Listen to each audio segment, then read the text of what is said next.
Sir नमस्कार। नमस्कार मनीष जी, दर्शकों को भी नमस्कार। भारत माता की जय सर। भारत माता की जय है। सर कल्पना कर सकते हैं कि इस देश में रहने वालों को भारत से ही नफरत हो जाए और वो बाप बाप चिल्लाने लगे कि नहीं नहीं, इंडिया जिसने मेरा नाम रखा वही नाम सही। नाम आपका क्या होगा ये आपके पिता तय करते हैं, आपके दादा तय करते हैं, आपके नाना, कई जगह नाना नानी तय करते हैं, मामा तय करते हैं। ये बाप तय करने, ये विदेशियों से बाप तय करने का नहीं, नहीं मेरा बाप तो वही है जिसने मेरा नाम रखा है।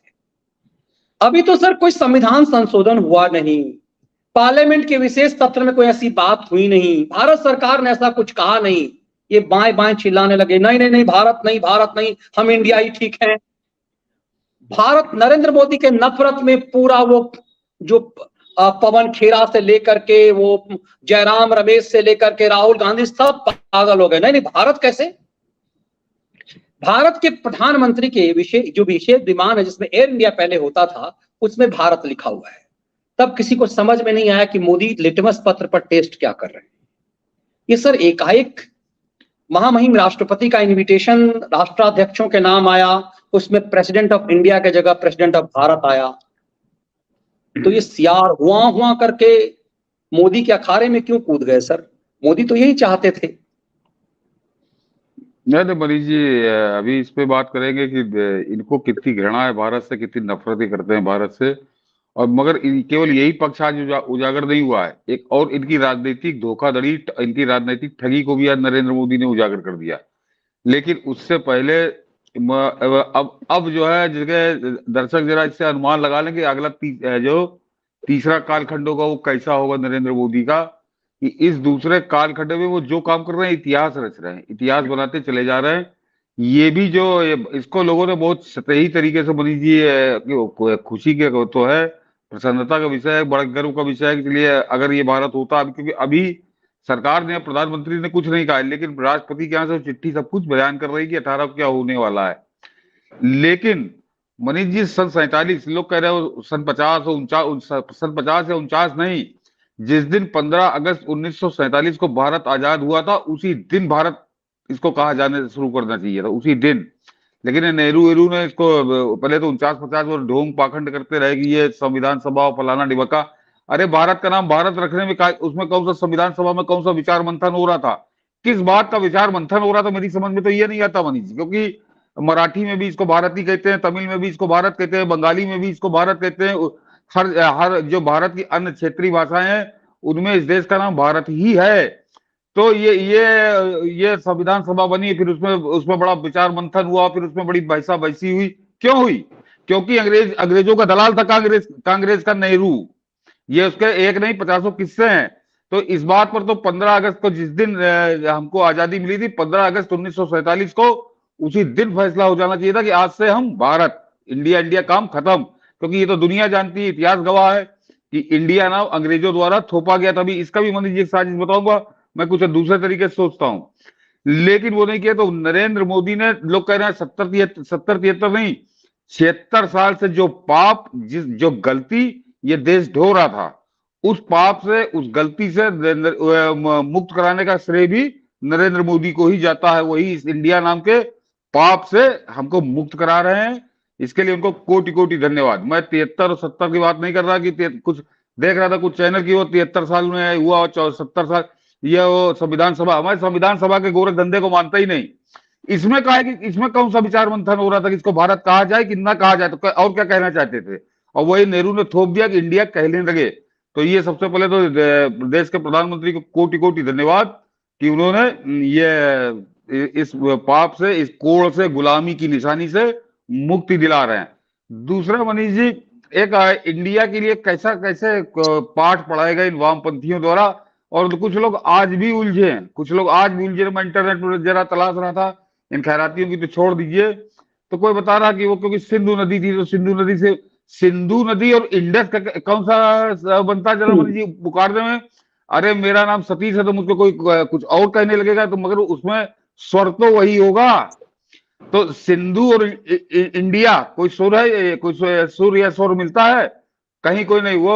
अच्छा, और अगर मान लिया यहाँ सिंधु नदी बहती थी इसलिए हमको इंडिया कहने लगे, क्योंकि वो इंडस, उन्होंने इंडस कहा, फिर इंडस से उन्होंने इंडियन बना दिया। तो ये जरा बताएं कि अमेरिका में जो रेड इंडियन कहलाते हैं वो कौन है? वहां कौन सी सिंधु नदी बहती है? इन वामपंथी ठगों से, जालसाजों से कोई पूछे कि अंग्रेजों ने जो उनको रेड इंडियन नाम दिया था वो कौन लोग थे? वहां कौन सी सिंधु नदी बह रही थी? वहां कौन सा हम्म। इंडस आ गया था जिससे इंडियन? तो मनीष जी, एक तरह से गाली है ये, और वहां पे अमेरिका में आज भी इसको गाली ही मानते हैं कि ये सीधे सीधे नस्ली नस्ली टिप्पणी थी, क्योंकि जो जिनका रंग काला या भूरा या उनको रेड कह दिए, तो रेड तो कोई नहीं होता, लेकिन वही है कि जिनको लाली लेके भूरापन या कालापन था, उनको वो घृणा से उन्होंने नाम दिया था रेड इंडियन। तो वही उन्होंने हम पे थोपा, और उसको इन वामपंथी दलालों ने, इन वामपंथी गुंडों ने, जो शिक्षा के ऊपर जिन्होंने माफिया बनकर राज किया और इस शिक्षा जगत को लूटा, उसके साथ बलात्कार किए इन्होंने, बलात्कारियों ने, उन्होंने हमको पढ़ाया कि नहीं नहीं वो क्योंकि सिंधु नदी बहती थी, फिर वो उसको इंडस कहते थे, और उस इंडस से इंडियन। मैं इस फुराड को मानते ही नहीं, क्योंकि ये जरा बता कि अमेरिका में कौन सी सिंधु नदी बहती थी जो रेड इंडियन वहां कहते थे? वो हमसे पहले कह जाते थे, हमारे यहाँ बाद में आए अंग्रेज। तो ये एक तरह से हिंदुस्तानियों के लिए उन्होंने गाली दी थी। और उसका ये मनीष जी जो कहा जाता है कि इंडिजीनियस, इंडिजीनियस शब्द जो है कि वो बिल्कुल पिछड़ा हुआ या अविकसित, वो उससे उन्होंने इंडिया एक निकाल के हमको थोपा था हमारे ऊपर। एक अपमानजनक टिप्पणी थी जिसको नेहरू ने अपनी खोपड़ी पे लादा, और उसके बाद इस देश की खोपड़ी पे लाद दिया नेहरू और गांधी, मोहनदास करमचंद। इन लोगों ने उस अपमानजनक टिप्पणी को लादा अपनी खोपड़ी। पहले तो बाकी उनको तो माल मिलता था, उनको अंग्रेज अपने यहाँ महलों में कैद करते थे, बढ़िया एयर कंडीशन गाड़ियों में चलवाते थे, तो उन्होंने अंग्रेजों के उस अपमान को लादा और बाद में देश के ऊपर लाद गए, और 76 साल ये लदा रहा। उस अपमान से आज नरेंद्र मोदी ने मुक्ति दी है, तो ये भी एक नया इतिहास वो रच रहे हैं अपने इस कार्यकाल में। उनको कोटि कोटि धन्यवाद। दर्शकों से कहूंगा कि उनको भरपूर धन्यवाद दीजिए कि हम लोग को इसको ना चाहते हुए ढोना पड़ रहा था। अब जिस तरह से राष्ट्रपति के यहाँ से उसमें लिखा हुआ आया कि प्रेसिडेंट ऑफ भारत, तो अब ये भारत ही रहेगा, इसमें कोई शंका नहीं है। और वो देखा मैंने, खैराती गणित बता रहे थे कि वो राज्यसभा में इतना है और 2/3। अरे चाहे राज्यसभा में हो चाहे जहां हो, भारत की सरकार, भारत का प्रधानमंत्री, भारत का राष्ट्रपति जब इंटरनेशनल सरकारों से लिखा पढ़ी में भारत में ही संवाद करने लगेगा, तो इंडिया अपने कांग्रेसी अपने घर में ला दे रहे हैं, अपना उसको बोले रहे हैं, अपने लड़के बच्चों का नाम भी इंडिया रखें, हमें कोई आपत्ति नहीं है। वो तो संविधान में संशोधन हो या ना हो, भारत जब वो लिखने लगेगा भारत का राष्ट्रपति, तो किसी की औकात नहीं जो ये कह दे कि तुम, क्योंकि उसमें जो संविधान का जिसका ये बताते हैं, बड़ी दुआई देते हैं, तो उसमें भी लिखा कि भारत दैट इज इंडिया। ये नेहरू के कुकर्म थे जिसकी वजह से है। तो भारत, प्रेसिडेंट ऑफ भारत लिखने में कोई आपत्ति किसी को नहीं होगी, दुनिया में तो किसी क्या लेना देना। तो ये जो बता रहे कि संविधान संशोधन होगा, 2/3 बहुमत हो और चाहे ना हो, आज की तारीख से भारत के राष्ट्रपति ने अपने आप को प्रेसिडेंट ऑफ भारत लिखना शुरू कर दिया, और दुनिया इसी से अब जानेगी। तो ये कांग्रेसी चाहे जितनी छाती पीटे अपनी, चाहे जितनी खोपड़ी पटके, इनका कोई फर्क नहीं पड़ना। नेहरू का पाप इसी 2023 में उसका तिरोहित हो गया, गायब हो गया वो। तो एक बार पुनः धन्यवाद।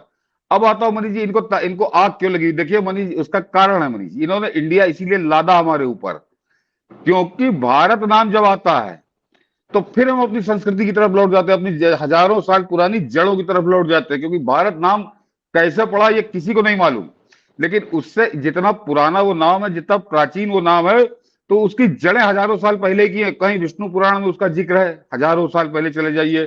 दुष्यंत और शकुंतला के पुत्र का नाम था भरत, जो शेरों से लड़ता था, हम लोग को पढ़ाया गया है। उसके कुछ लोग कहते हैं कि उसके नाम पर भारत पड़ा, तो वो भी हजारों साल पहले की बात चले जाइए। या फिर और बहुत प्राचीन आ जाइए तो कहा जाता कि राजा राम के जो सबसे छोटे भाई थे भरत, उनके नाम पर भारत पड़ा, तो वो भी हजारों साल। तो जब हजारों साल के सफर की बात होती है और भारत, तो वो भारतीय संस्कृति सभ्यता सबका जिक्र आएगा, उसका उल्लेख होगा, और तब वो जो 1400 साल वाले चपटी धरती का इतिहास पढ़ाया जाता है, वो कहीं बिल्कुल कोने में पड़ा नजर आएगा, कूड़े का ढेर नजर आएगा। तो ये इन वामपंथियों ने वो 1400 साल की चपटी धरती वाला इतिहास जो है, उसको हिंदुस्तान की खोपड़ी पे लादने के लिए इन्होंने हजारों साल पुराना जो नाम था उसकी हत्या करी। इन्होंने हत्या करी, बहुत सोची समझी साजिश के तहत। तो इनको आग इसलिए लगी हुई है, इनको भारत नाम से, इनके कौन सा गेहूं काटे ले रहा है भारत नाम? लेकिन इनको यही है कि ये जितना इन्होंने 76 साल जाल बट्टा फैलाया, और वो जो 1400 साल और 1900 साल वाले इतिहास खोपड़ी पे लादे हमारे, उनके ऊपर बहुत भारी पड़ेगा हजारों साल प्राचीन हमारा भारत। और उसके साथ जो नाम जुड़े हैं मनीष जी, वो उनका एक अलग गौरवशाली इतिहास है। चाहे वो दुष्यंत और शकुंतला के पुत्र की बात कर लीजिए, चाहे भगवान राम के भाई की बात कर लीजिए, उसकी तो कोई तुलना ही नहीं की जा सकती, या फिर विष्णु पुराण की बात कर लीजिए। तो जहां कर से भी जब उसकी जड़ों की तरफ कोई जाएगा, जब कभी उसकी खोज करेगा, तो हर भारतीय का सीना गर्व से चौड़ा हो जाएगा, और पूरी दुनिया भी उसको सम्मान की निगाह से देखेगी। आज एक घटना हुई है, वो भी बताऊंगा मनीष जी, कि वो शुरू हो चुकी है, उसकी शुरुआत हो चुकी है, बड़ी गजब की हुई है। लेकिन अभी भारत वो रहते तो एक तो मनीष जी ये है कि इसलिए इनके आग लगी हुई है।